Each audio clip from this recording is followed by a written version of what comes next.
coming in is Mr. Ira Hoffman.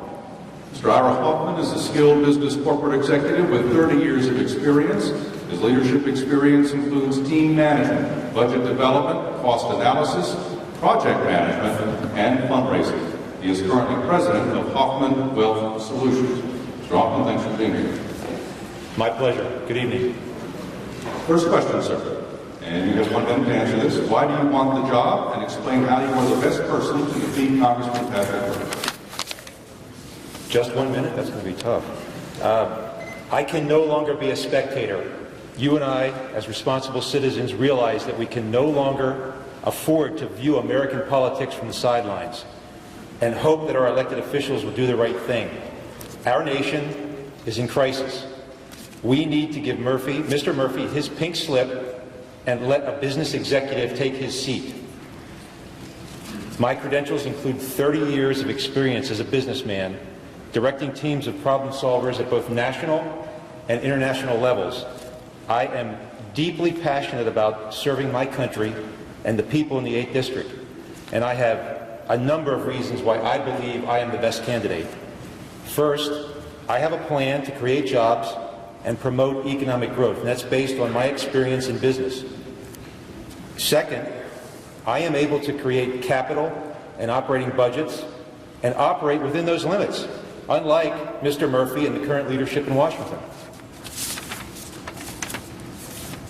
I have extensive experience in the energy and oil industry. I have extensive knowledge in finance, banking, and economics, and I live my life with integrity, responsibility, and accountability. Thank you. Thank you, sir. Next question. What should the federal government's role be in managing, controlling, or delivering health care? Health care, at this point, the federal government has a massive foot in health care. I mean, it's about 50% of the health care spend between Medicare and Medicaid. Those are two big entitlements, Social Security being a third. We simply cannot in this country afford a third or another entitlement.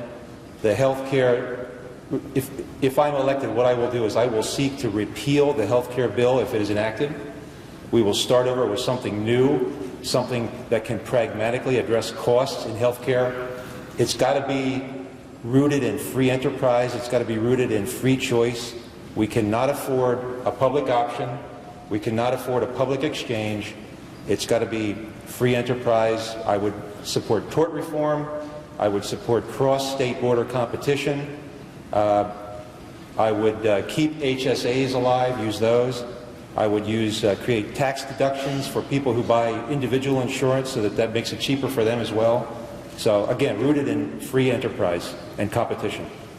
Next question. What is the 10th Amendment to the U.S. Constitution? What does it signify to you? And can you give me examples where you think it may have been violated? You can't read it. I haven't. It's my favorite. This is unbelievable. It's my favorite amendment in the Constitution. The powers not delegated to the United States in the Constitution, nor denied or nor prohibited by it to the states, are reserved to the states, respectively, or to the people.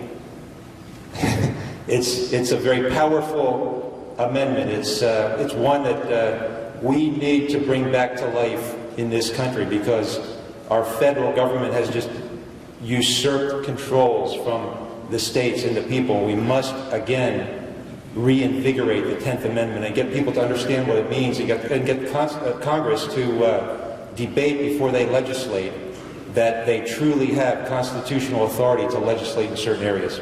Can you think of any examples where that usurpation has taken place?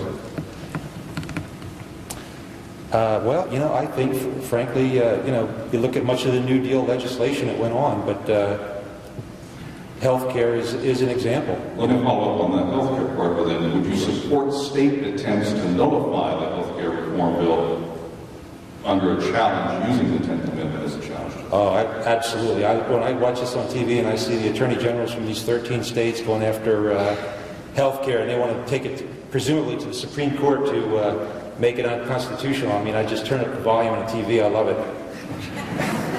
All right, next question. What specifically would you do to restore the financial health of the United States? You have 1 minute.